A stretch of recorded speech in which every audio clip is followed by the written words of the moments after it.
it's your will for me and this is it, then that would be awesome if this is what you told me.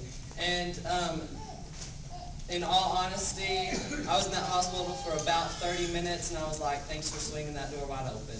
It was just such an answered prayers. It was just that hospital and those people, it was just God telling me, this is it. This is for you. This is your true calling. So that's one of the main things. That's really something that I was blessed to get out of this trip is God's calling for me in life, and that kind of leads into me. So the first about 3 or 4 days, I strictly watched. I followed Dr. Sheets and I followed Dr. Roland Stevens. I'll talk about him later. And I just watched, and then I was kind of like, I'd really love to help. If they need me somewhere, and I was like, God, do I need to help? And he was like, well, I'm not just gonna hand it to you. You're gonna have to work for it. And so I was like, well, what do I do? Do I talk to Dr. Stevens because he did all the surgeries? And God was like, well, why don't you just go ask him? I'm just not gonna hand it to you. So I paced around for a little while, real nervous, like, should I ask him if I can do anything? And so I walked up to Dr. Stevens. I just had to get the guts to do it, and I asked him, and he said, yeah, sure, I could use you on this next surgery. And it was just kind of God telling me, you know what, you're going to have to do this for a really long time, and I'm not just going to hand you everything in your life.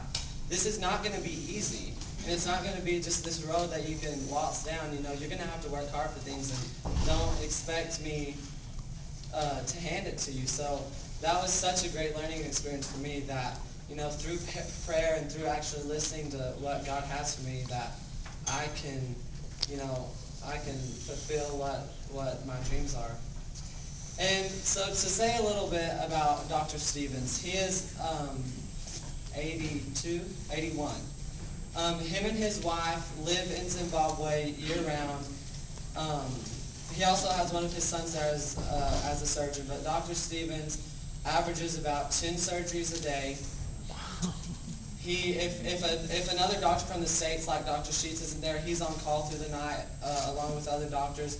And talk about, you're just like, oh, I want to be like that when I grow up. To see somebody who dedicates their entire life to something like that, that commitment is beyond any of our belief, beyond mine, anybody's, a commitment like that. And he is just a person, and before, I was not in there during one surgery that he did not stop the entire room and say, okay, we're about to start the surgery, it's time to pray.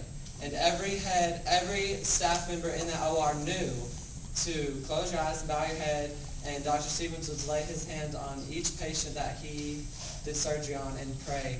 And the first time I saw that, it just gave me chills. It was just so inspiring, and so it was just amazing that someone like that is like that. So meeting him, I wish he was here right now because he could tell y'all a lot more about it and be a lot more interesting. But he made such an impact on my life and the way he does things.